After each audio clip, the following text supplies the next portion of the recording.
Olá, o Ciência é Tudo tá no ar, trazendo para você muita informação e conteúdos sobre ciência, tecnologia e inovação. Nesse episódio, vamos falar sobre a relação entre a ciência e os alimentos. Você vai ver como o conhecimento científico está presente na evolução da forma como nos alimentamos. Vamos entrar no mundo das food techs, startups focadas em tecnologia e alimentos. Você vai conhecer também o trabalho inovador do INPA, Instituto Nacional de Pesquisas Amazônicas, na área de alimentos. Tudo isso e muito mais no Ciência é Tudo. Então, vem comigo nessa viagem pelo conhecimento.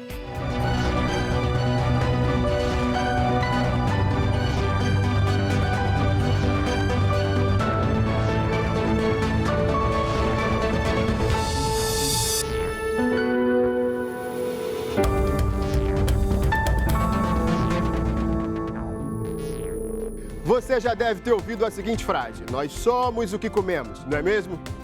Vamos conhecer agora as origens e a história da alimentação, observando como sua evolução está diretamente ligada ao conhecimento científico, do controle do fogo às mais altas tecnologias aplicadas na produção, cultivo e conservação de alimentos.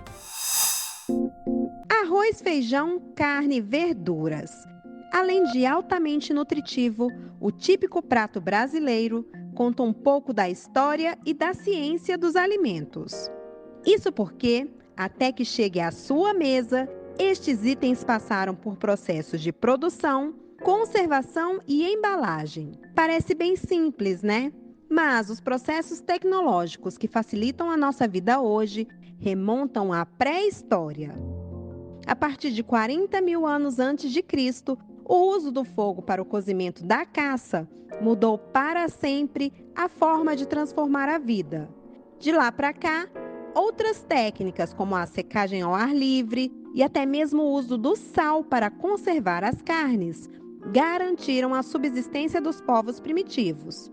Ciência e tecnologia se aliaram a partir do século XIX para reduzir os riscos de contaminação dos alimentos. Daí vieram a pasteurização, o congelamento e até a esterilização, por exemplo.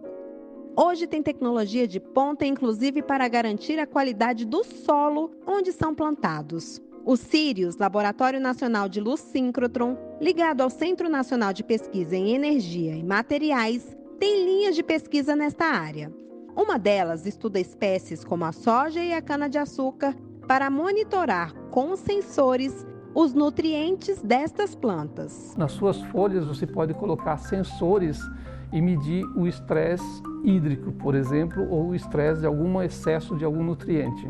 Isso é muito importante, por exemplo, para a irrigação. O que já foi observado aqui é que esses sensores funcionam aparentemente muito bem, foi monitorado as regiões onde eles foram aplicados e não aplicados, e agora o objetivo futuro é daí estudar realmente esses eletrodos em condições de operação e ver como que a planta reage em diferentes condições. Outra pesquisa do CIRIUS avalia uma questão de grande impacto na agricultura e na qualidade do alimento que chega em nossas casas.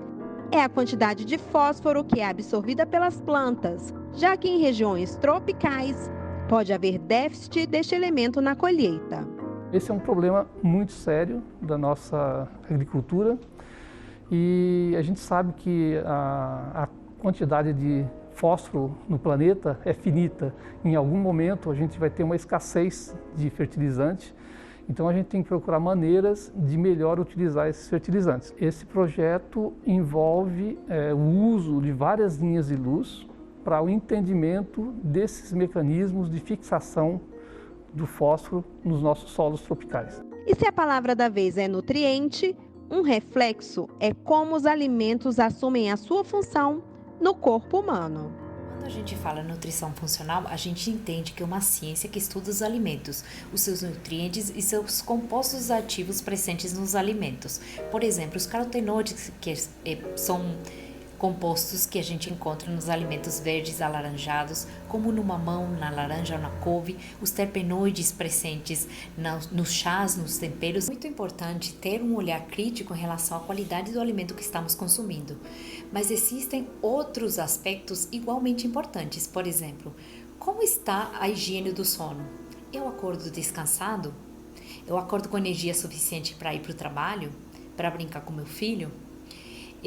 O ambiente em que eu estou me alimentando, eu estou simplesmente comendo para saciar a fome ou estou me alimentando lentamente, curtindo o alimento, curtindo o cheiro da comida, prestando atenção na textura e na origem daquele alimento, agradecendo por aquele alimento, as pessoas que fizeram com que eu tivesse o alimento pronto no meu prato, um histórico completo da sua doença e quais são os gatilhos que levam a que você desencadeie, por exemplo, os sintomas daquela doença que você tem.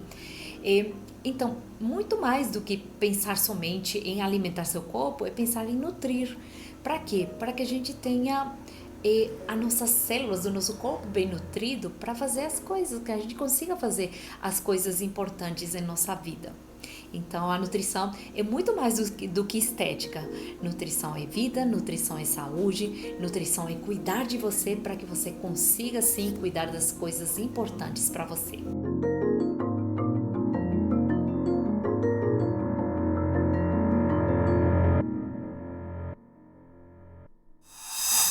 De acordo com uma pesquisa da Embrapa, empresa brasileira de pesquisa agropecuária, o Brasil alimenta 10% da população global.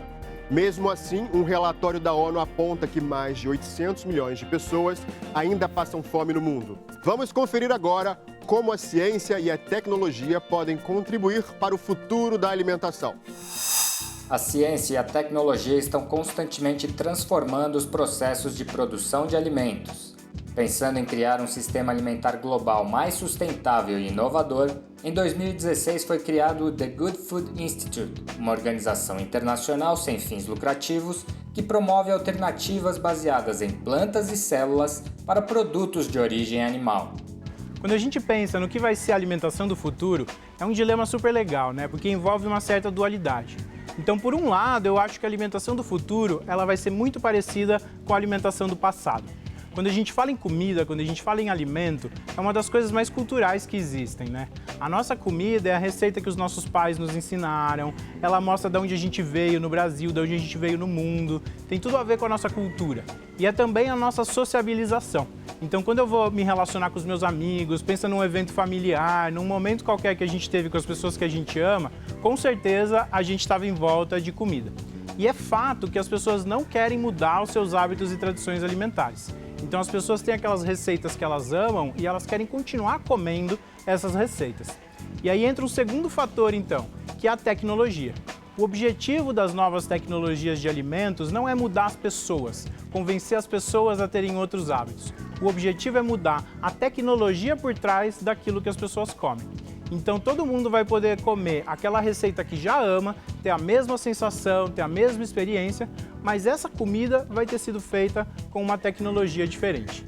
Uma das novas tecnologias promovidas pelo Good Food Institute é a carne cultivada em laboratórios. Utilizando técnicas de biologia celular e bioengenharia, a carne é produzida a partir de uma pequena amostra de tecido muscular de um animal vivo.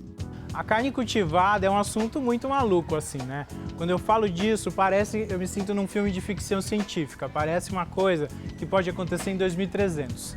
Mas, na verdade, isso é ciência e já está acontecendo agora, enquanto a gente está conversando aqui.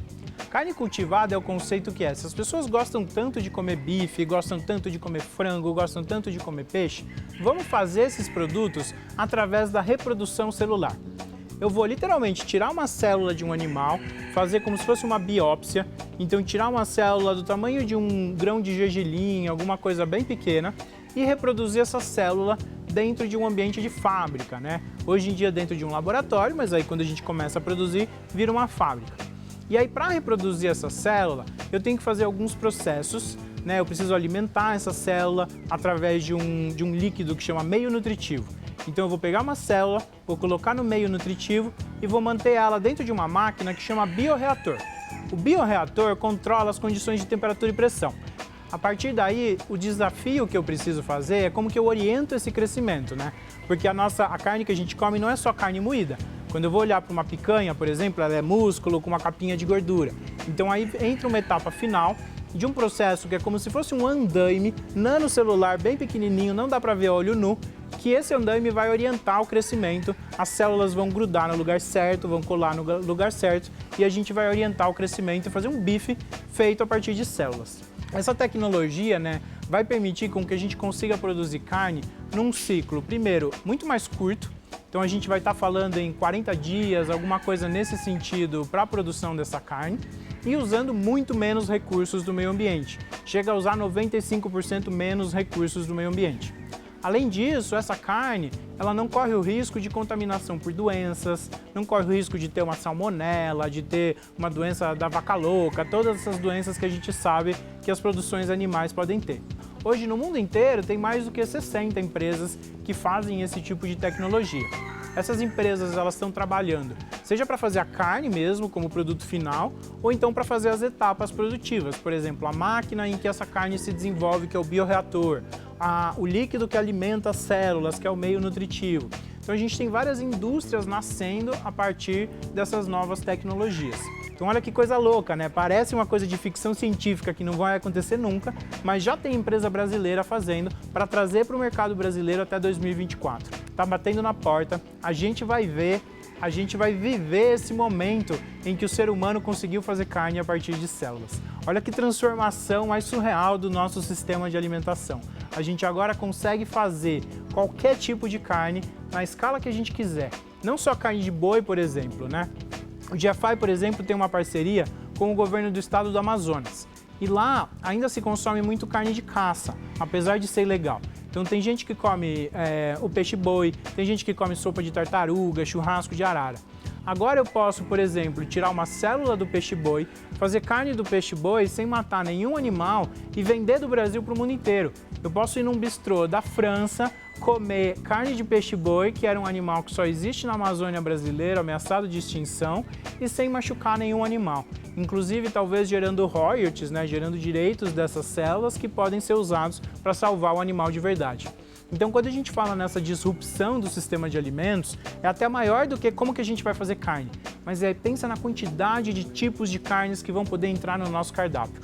Todos os animais agora poderiam estar no prato das pessoas sem machucar nenhum animal. Então, é muito mais opção do que comer, muito mais sabores para as pessoas desenvolverem e muito menos impacto ambiental, zero crueldade animal, zero exploração animal de nenhuma forma. Os avanços da ciência e tecnologia na produção de alimentos também podem ajudar na solução de problemas graves, como a fome. E aí esse segundo fator da eficiência da tecnologia é super importante também, porque a população humana continua crescendo, tem muito mais gente no mundo. Hoje já tem uma população de quase 700 milhões de pessoas passando fome, que não tem acesso à alimentação. Então se a gente já não consegue alimentar todo mundo, como que a gente vai fazer para alimentar um mundo ainda maior? E para não alimentar todas as pessoas, essa comida que a gente produz está tendo muitos impactos ambientais. Então o fator da tecnologia entra exatamente por isso. A gente precisa garantir alimentação, mas garantir alimentação para todo mundo. E de uma forma que permita que esse alimento seja acessível, que tenha um nível legal de saudabilidade, então que seja uma comida que é o que a gente quer comer, mas feito de uma forma mais eficiente e que consiga alimentar todo mundo sem destruir o meio ambiente. A produção de proteínas alternativas é agronegócio também. Quando a gente fala, por exemplo, de uma carne feita de plantas, as plantas são feitas em fazendas, são feitas pelo agronegócio brasileiro. O Brasil hoje já é um dos maiores produtores de soja, é um dos maiores produtores de grãos e de vários outros ingredientes que vão ser super úteis e super importantes para essa indústria se desenvolver. E além daquilo que é mais tradicional, pensem na biodiversidade brasileira, né? Se a gente está fazendo comida a partir de plantas, então tem todas as plantas da Amazônia, tem todas as plantas do Cerrado, todas as plantas da Caatinga. Tem uma série de biomas brasileiros que podem ser estudados para gerar ingredientes de alto valor agregado que possam ser utilizados por essa indústria. Então hoje o que eu falo para todo mundo é, não pensa nessa indústria como uma ameaça, pensa nessa indústria como uma oportunidade. A gente pode usar o crescimento dessa indústria para aumentar a rentabilidade, a receita das fazendas que hoje já são produtoras e fazer com que elas sejam inseridas nesse novo mundo, nesses novos negócios. E aí gerar emprego, gerar receita para o agronegócio brasileiro, inclusive com o potencial que a gente tem de exportar esses produtos para o mundo inteiro, né? Hoje o Brasil já vende para mais de 20 países e essa lista só vai aumentar.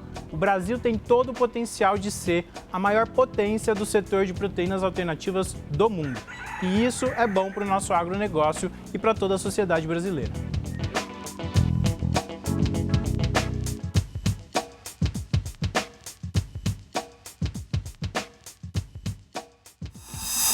E fica aí, sabe por quê? Depois do intervalo, a gente volta com muito mais ciência, tecnologia e inovação. O Ciência Tudo volta já já!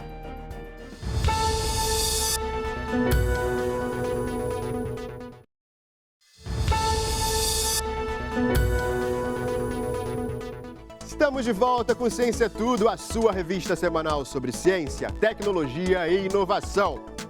O INPA, Instituto Nacional de Pesquisas Amazônicas, tem a missão de contribuir para o desenvolvimento sustentável da região. O Instituto está realizando uma pesquisa sobre o aproveitamento de frutos da Amazônia, utilizando tecnologia e inovações na área de alimentos. O INPA é uma unidade de pesquisa do Ministério da Ciência, Tecnologia e Inovações. O INPA, Instituto Nacional de Pesquisas da Amazônia, realiza estudos científicos na região para auxiliar no desenvolvimento sustentável local. Na área de ciências de alimentos, cientistas do INPA têm atuado com foco na caracterização dos alimentos amazônicos, na elaboração de novos produtos e no aproveitamento integral e de resíduos de frutos amazônicos. O aproveitamento dos frutos amazônicos, nós temos trabalhado com ele o aproveitamento integral, utilizando todas as partes do fruto, e nós temos trabalhado também com resíduos, somente resíduos, como a casca, como a semente. Então nós temos trabalhado com essas duas vertentes de frutos amazônicos, das partes dos frutos amazônicos. O aproveitamento integral é você utilizar a casca e tudo e transformar, por exemplo, numa farinha. Uma farinha rica em fibras, como essas farinhas que a gente obteve aqui. Então, seria trabalhar com aproveitamento integral utilizando na forma de farinha. De resíduos também você pode produzir farinhas, pode produzir outros produtos como macarrão, mas somente com a casca desidratada transformada em farinha. Um dos trabalhos realizados pelos pesquisadores foi a tabela de composição de alimentos da Amazônia, com dados sobre a composição dos principais alimentos consumidos na região. Essa tabela foi um trabalho desenvolvido durante uns 4 anos sobre os alimentos da Amazônia. Esses alimentos compreendem quase uns 120 alimentos. Dentre esses são destacados os peixes, as frutas, tubérculos, ovos, cogumelos, todos eles alimentos da Amazônia.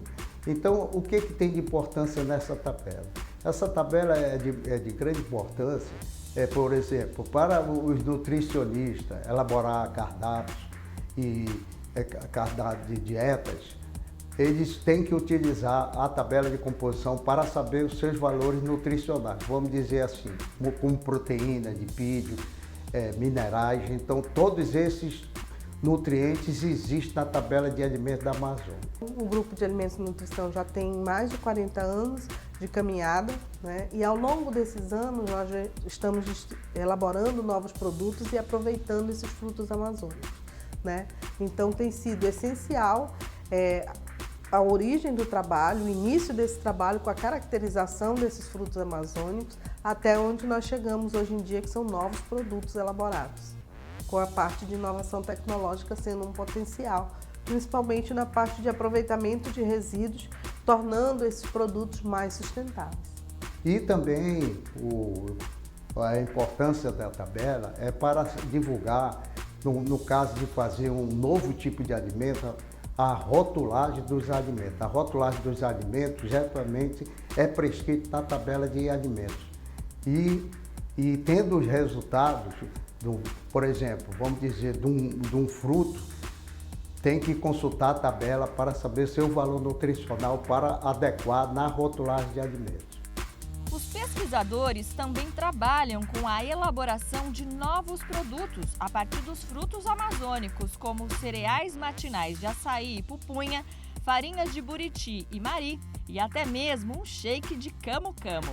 Dentre os produtos que a gente tem trabalhado, nós temos trabalhado com farinhas de frutos amazônicos, nós temos trabalhado com açaí, camu-camu, pupunha, tucumã, entre outros frutos, todos eles para produzir farinha. Essa técnica de produção de farinha é uma técnica que pode ser repassada, então isso seria uma tecnologia social, né? A produção de farinha. Essas farinhas, elas já são utilizadas para a produção de novos produtos, como cereal matinal, tanto de açaí quanto de pupunha. Esse cereal matinal, ele é produzido a partir da farinha da pupunha, e aí nós temos cereais similares a esse aqui, ó, que já com teor de beta-caroteno mais elevado, que é um precursor da vitamina A no organismo, então ele também tem esse apelo nutricional e funcional, porque o beta-caroteno no organismo transforma-se em vitamina A, que faz bem à saúde dos olhos. Além disso, nós temos trabalhado com a parte de inovação, elaboração de novos produtos, como vinagre de camu-camu, vinagre de cubil, e também temos trabalhado com gelatina, né? Utilização de resíduos de pescado para a produção de gelatina e extração de colágeno, que são produtos inovadores.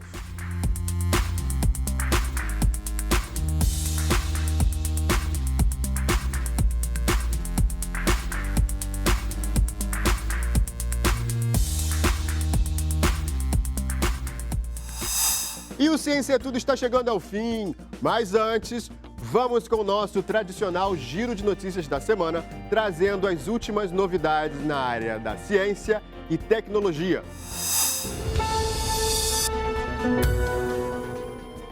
O governo federal, por meio do Ministério da Ciência, Tecnologia e Inovações, em parceria com a Fundação de Amparo à Pesquisa do Estado do Piauí, lançaram o Centelha 2. O programa vai investir R$ 5.200.000 em projetos de inovação tecnológica no Piauí. Os recursos serão usados na capacitação e suporte para empreendedores que tiverem seus projetos selecionados. Entendemos que o programa Centelha só vai acontecer e chegar nos objetivos, e o investimento de 5,5 milhões só vai ser bem feito se todas as instituições que de alguma maneira respiram ciência e tecnologia para a inovação puderem colaborar conjuntamente. As inscrições para novos projetos estão abertas e vão até o dia 9 de junho. Cada projeto selecionado pode receber até R$ 53 mil para desenvolvimento do modelo de negócio e até R$ 26 mil em bolsas. A jornada do Centelha, ela é um processo pedagógico, porque ela orienta, capacita e ensina os percalços do empreender. Quando a gente fala em empreendedorismo de inovação, é um risco adicional, porque além do risco de mercado, além do risco financeiro, tem um risco tecnológico. Estão abertas até o dia 10 de maio as inscrições para participar do segundo encontro Mulheres Matemáticas do INPA, o Instituto de Matemática Pura e Aplicada, unidade de pesquisa do Ministério da Ciência, Tecnologia e Inovações. O evento ocorre em 12 de maio, data em que se comemora o Dia Internacional das Mulheres na Matemática. O encontro é organizado por alunas do INPA e promove uma conversa sobre a realidade da carreira acadêmica para mulheres. E o Ciência é Tudo de hoje está terminando. Eu espero que você tenha gostado dessa nossa jornada pelo universo da ciência, tecnologia e da inovação. Se quiser rever este ou qualquer outro programa, basta acessar o canal da TV Brasil no YouTube ou acompanhar tudo pelo aplicativo TV Brasil Play. É isso aí, pessoal. Sábado que vem a gente tem um encontro marcado no mesmo horário. Eu espero você. Tchau, tchau.